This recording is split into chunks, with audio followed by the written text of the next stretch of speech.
33장 야곱과 에서의 화해. 야곱이 눈을 들어보니 에서가 부하 400명을 거느리고 오고 있었다. 야곱은 레아와 라헬과 두 여종에게 자녀들을 나누어 맡기고 맨 앞에는 두 여종을, 그 뒤에는 레아와 그녀의 아이들을, 그리고 맨 뒤에는 라헬과 요셉을 세웠다. 야곱 자신은 선두에 서서 자기 형에게 다가가면서 7번 절하고 경의를 표했다. 그러자 에서가 달려와 그를 와락 껴안았다. 그는 야곱을 힘껏 안고 입을 맞추었다. 그 둘은 함께 울었다. 잠시 후에 에서가 둘러보다가 여인과 아이들을 보고 물었다. 너와 함께 있는 이 사람들은 누구냐? 야곱이 대답했다. 하나님께서 제게 은혜로 주신 자녀들입니다. 그러자 두 여종이 자기 아이들과 함께 나아와 절하고 이어서 레아와 그녀의 아이들이 나아와 절하고 마지막으로 라헬과 요셉이 에서에게 나아와 절했다. 에서가 물었다. 내가 앞서 만난 가축대는 다 무엇이냐? 주인님께서 저를 너그러이 맞아주셨으면 하는 마음에서 보내드린 것입니다. 에서가 말했다. 내 아우야, 나는 온갖 것을 풍성히 가지고 있으니 네 것은 네가 가지고 가거라. 야곱이 말했다. 아닙니다. 받아주십시오. 저를 맞아줄 마음이 있으시면 그 선물을 받아주십시오. 주인님의 얼굴을 뵈니 저를 보고 미소 지으시는 하나님의 얼굴을 뵙는 것 같습니다. 제가 주인님께 드린 선물을 받아주십시오. 하나님께서 저를 선대해 주셔서 저는 넉넉히 가지고 있습니다. 야곱이 간곡히 권함으로 에서가 선물을 받아들였다. 에서가 말했다. 내가 앞장설 테니 어서 출발하자. 그러자 야곱이 말했다. 주인님도 보시다시피 아이들이 많이 지쳐 있습니다. 가축들도 새끼에게 젖을 먹여야 하니 천천히 진행하는 것이 좋겠습니다. 하루라도 심하게 몰다가는 다 죽고 말 것입니다. 그러니 주인님께서는 이 종보다 앞서 가십시오.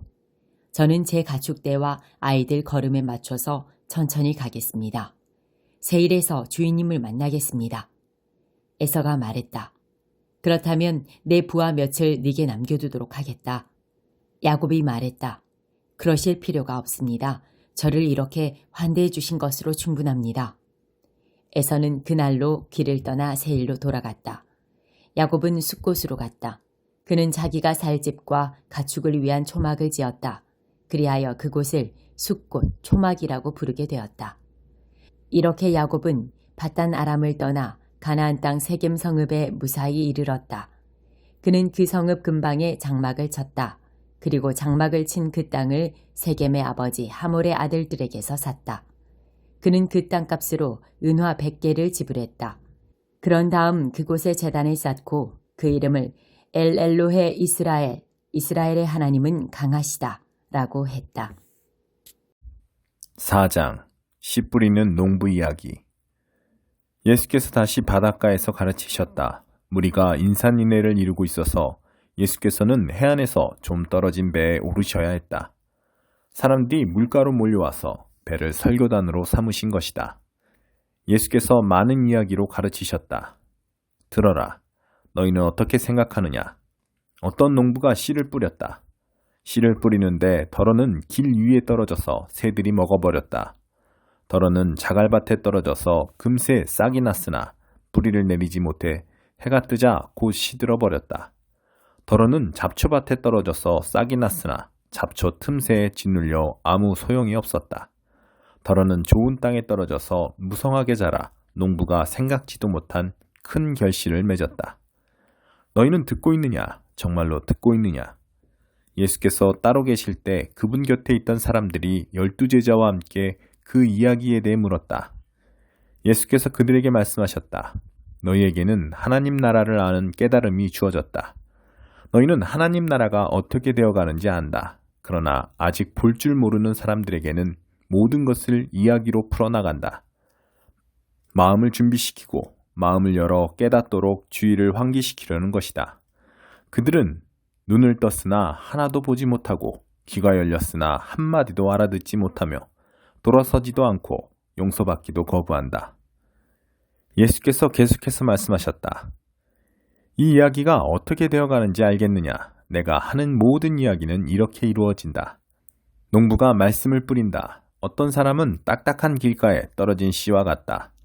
말씀을 듣자마자 사탄이 그 속에 뿌려진 것을 낚아채간다. 또 어떤 사람은 자갈밭에 떨어진 씨와 같다.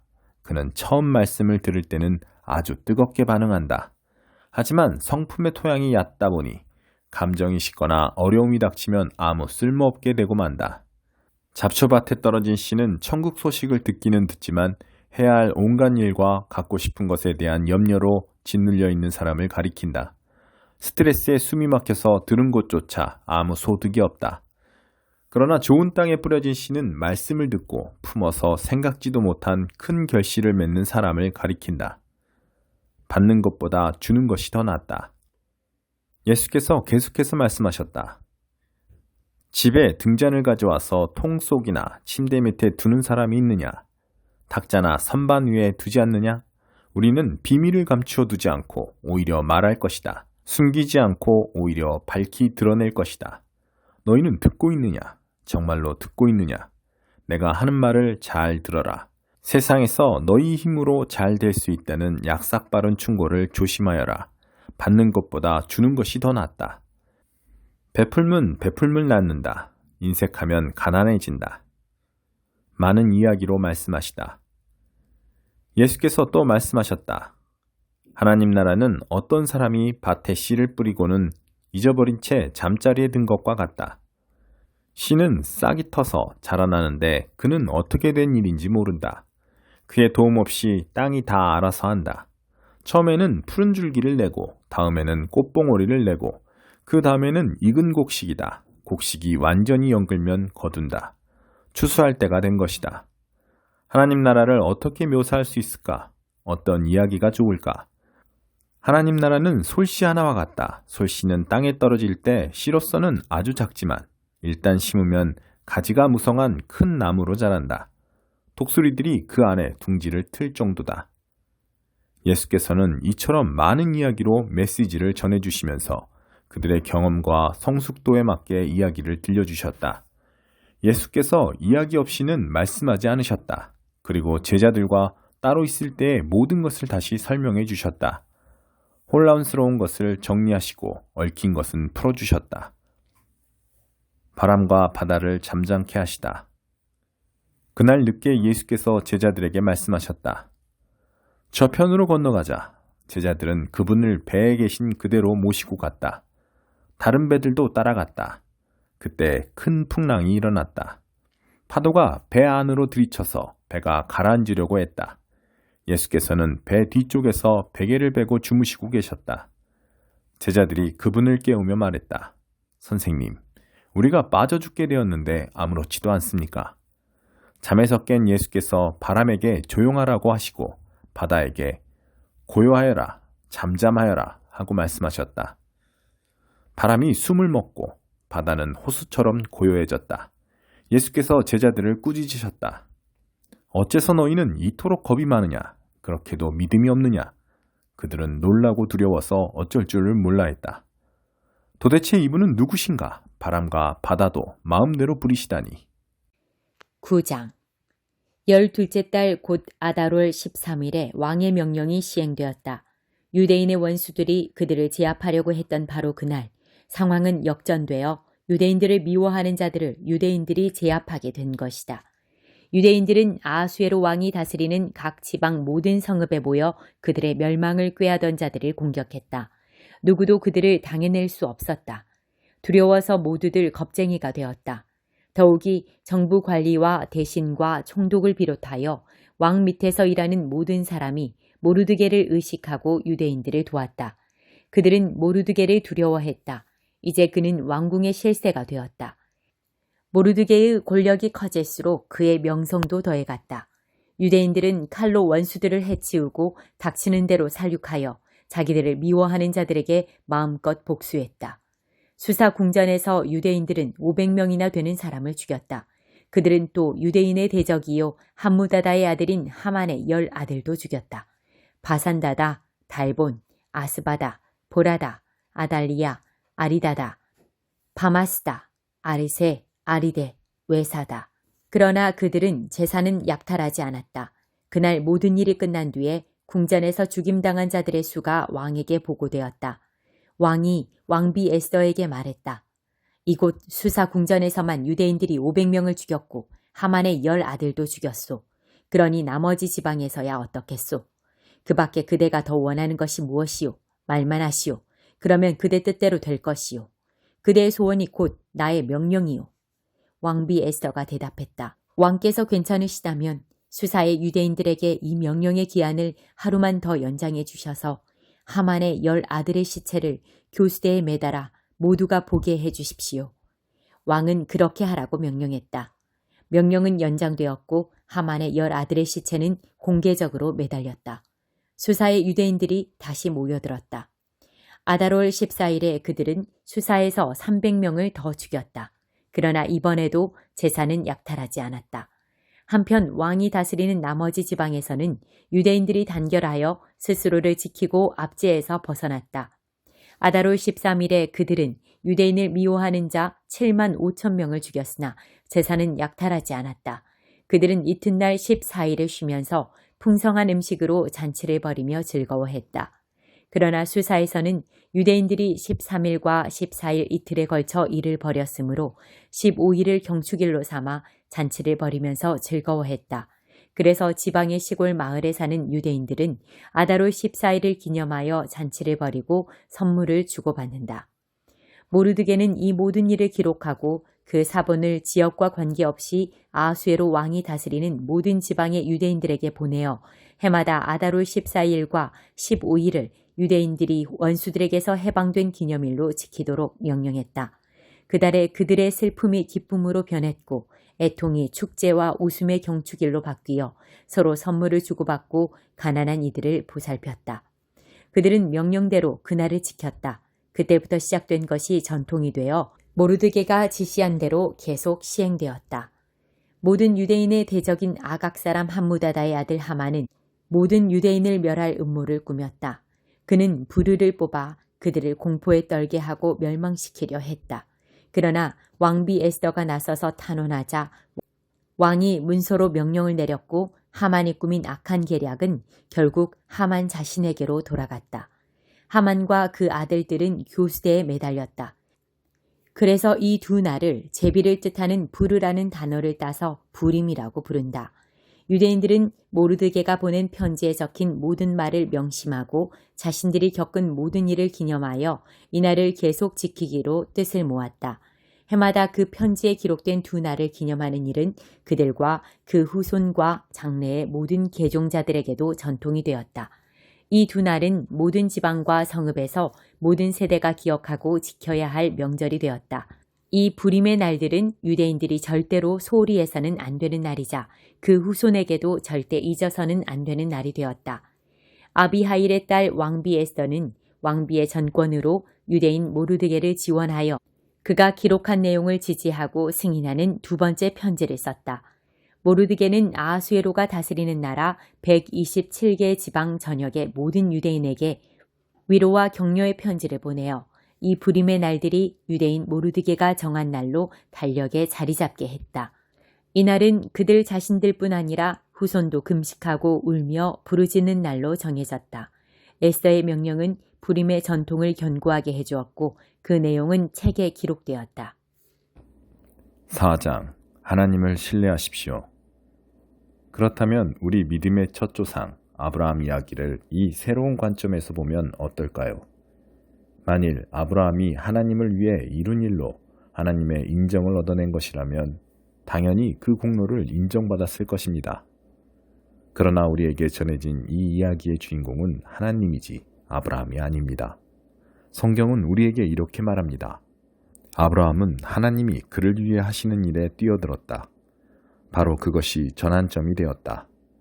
그는 자기 힘으로 바로 서려고 애쓰는 대신에 하나님께서 자신을 바로 세워주실 것을 신뢰했다.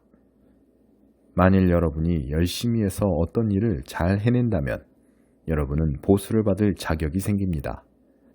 그때 여러분이 받는 것은 임금이지 선물이 아닙니다.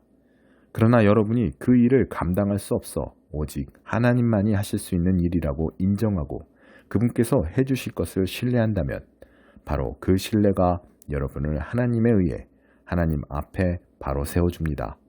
이렇게 하나님 앞에 바로 서는 일은 여러분의 힘으로 아무리 오랫동안 수고하고 애쓴다 해도 결코 해낼 수 없는 일입니다. 이는 전적으로 그분의 선물입니다. 이 새로운 관점은 다윗에게서도 확증됩니다. 그는 자신의 공로 하나 없이 오직 하나님께서 모든 것을 바로 세워주실 것을 신뢰하는 사람은 복이 있다고 말합니다. 그 범죄가 지워지고 지은 죄 말끔히 씻겨진 사람은 복이 있다. 주님께 그 죄를 청산받은 사람은 복이 있다. 혹시 여러분은 이런 복이 우리 종교의 길을 따르는 할례받은 사람들에게만 선언된다고 생각합니까? 우리가 따르는 길에 대해 들어본 적 없는 사람들, 하나님께 훈련받아 본 적 없는 사람들도 이런 복을 받을 수 있다는 생각은 못 해봤습니까? 일단 우리 모두가 동의할 수 있는 사실부터 말해보겠습니다. 아브라함이 하나님께 합당하다고 선언된 것은 그가 하나님께서 그를 위해 하시는 일을 받아들였기 때문입니다. 그렇다면 생각해 보십시오. 그 선언이 내려진 것은 그가 할례라는 언약의식을 통해 몸에 표시를 받기 전이었습니까? 그 후였습니까? 맞습니다. 표시를 받기 전이었습니다. 그렇다면 그가 할례를 받은 것은 하나님께서 그를 당신 앞에 바로 세우시려고 오래전부터 그를 위해 일해 오신 것에 대한 증거이자 확증의 의미였다는 뜻입니다. 아브라함은 다만 하나님의 이 일을 자신의 온 삶으로 받아들였던 것입니다. 또한 이것은 아브라함이 모든 사람의 조상이라는 뜻이기도 합니다. 다시 말해 하나님께 아직 바깥 사람인 이들, 하나님의 백성으로 인정받지 못하는 이른바 할례받지 않은 사람들이라도 하나님께서 자신들을 위해 하시는 일을 받아들인다면 아브라함은 그들 모두의 조상도 된다는 것입니다. 하나님에 의해 하나님 앞에 바로 서게 된 사람들이란 바로 이런 사람들을 두고 하는 말입니다. 물론 아브라함은 할례라는 종교의식을 거친 이들의 조상이기도 합니다. 그러나 이는 그들이 행한 그 종교의식 때문이 아니라 하나님께서 그들을 위해 행하시는 일을 믿음으로 받아들이는 모험의 삶을 살기로 그들이 결단했기 때문입니다. 아브라함은 할례의 표시를 받기 오래전부터 바로 이런 삶을 살아온 것입니다. 하나님께서 아브라함에게 그 유명한 약속, 그와 그의 후손이 땅을 차지하리라는 그 유명한 약속을 주신 것은 그가 무언가를 이루었거나 이루려고 했기 때문이 아니었습니다. 그 약속이 주어진 것은 그를 위해 모든 것을 바로 세워 주시겠다는 하나님의 결정에 기초한 것이었습니다. 아브라함은 다만 믿음으로 거기에 뛰어들었을 뿐입니다. 만일 우리가 하나님께 무언가를 얻는 것이 자기가 해야 할 일을 다 마치고 온갖 서류를 다 구비해야만 비로소 가능한 일이라면 인격적 신뢰가 들어설 여지는 아예 사라지고 약속은 냉혹한 계약으로 바뀌고 맙니다. 그런 것은 거룩한 약속이 아닙니다. 사업상 거래일 뿐입니다. 빈틈없는 변호사가 깨알 같은 글씨로 작성한 계약서는 우리가 얻을 것이 전혀 없을 것이라는 사실만 확인해 줄 뿐입니다. 그러나 애초에 계약이란 없고 약속만이, 그것도 하나님의 약속만이 있는 것이라면 그것은 여러분이 깰 수 있는 것이 아닙니다. 바로 이런 이유로 하나님의 약속의 성취는 전적으로 하나님과 그분의 길을 신뢰하는 것, 하나님과 그분이 하시는 일을 단순히 받아들이는 것에 달려 있습니다. 하나님의 약속은 순전한 선물로 우리에게 옵니다. 바로 이것이 우리 종교적 전통을 따르는 사람들뿐 아니라 그런 것에 대해 들어본 적 없는 사람들도 그 약속에 확실히 참여할 수 있는 유일한 길입니다. 아브라함은 우리 모두의 조상이기 때문입니다. 그는 우리 민족의 조상이 아닙니다. 그렇다고 한다면 그것은 이야기를 거꾸로 읽는 것입니다. 그는 우리 믿음의 조상입니다. 우리가 아브라함을 조상이라고 부르는 것은 그가 거룩한 사람처럼 살아서 하나님의 주목을 받았기 때문이 아닙니다. 하나님께서 보잘것없던 아브라함을 불러 대단한 사람으로 만드셨기 때문입니다. 성경에서 우리가 늘 읽는 말씀, 하나님께서 아브라함에게 하신 말씀이 바로 이것 아닙니까? 내가 너를 많은 민족의 조상으로 세운다. 아브라함은 먼저 조상이라고 불렸고 그런 다음에 조상이 된 것입니다. 그것은 오직 하나님만이 하실 수 있는 일을 하나님께서 하실 것으로 그가 담대히 신뢰했기 때문입니다. 하나님께서는 죽은 사람들을 살리시고 말씀으로 무에서 유를 만들어내시는 분이십니다. 아무 희망이 없었음에도 불구하고 아브라함은 믿었습니다. 아브라함은 자신의 눈에 보이는 불가능한 것을 근거로 살지 않고 하나님께서 하시겠다 말씀하신 약속을 근거로 살기로 결단한 것입니다. 그러므로 그는 허다한 민족의 조상이 되었습니다. 하나님께서 친히 그에게 말씀하셨습니다. 아브라함아, 너는 장차 큰 민족을 이룰 것이다. 아브라함은 자신의 무력함에 집중하지 않았습니다. 그는 소망이 사라졌다. 100살이나 먹은 이 늙은 몸으로 어떻게 아이를 볼 수 있겠는가 하고 말하지 않았습니다. 또 사라가 아기를 낳지 못한 수십 년을 헤아리며 체념하지도 않았습니다. 그는 하나님의 약속주의를 서성거리며 조심스레 의심 어린 질문을 던지지도 않았습니다. 그는 그 약속 안으로 성큼 뛰어들었습니다. 그러고는 굳센 자, 하나님을 위해 준비된 자, 말씀하신 바를 이루실 하나님을 확신하는 자가 되어 나왔습니다. 그래서 이런 말씀이 기록되었습니다. 아브라함은 하나님이 그를 바로 세워주실 것을 신뢰함으로 하나님께 합당한 사람으로 선언되었다. 그러나 이것은 아브라함에게만 해당되는 이야기가 아닙니다. 이것은 우리 이야기이기도 합니다. 우리가 아무 소망 없는 상황에서도 예수를 살리신 분을 받아들이고 믿을 때 우리 역시 동일한 말씀을 듣게 됩니다. 희생제물이 되어주신 예수께서 우리를 하나님께 합당한 사람으로 하나님 앞에 바로 세워진 사람으로 만들어 주셨습니다.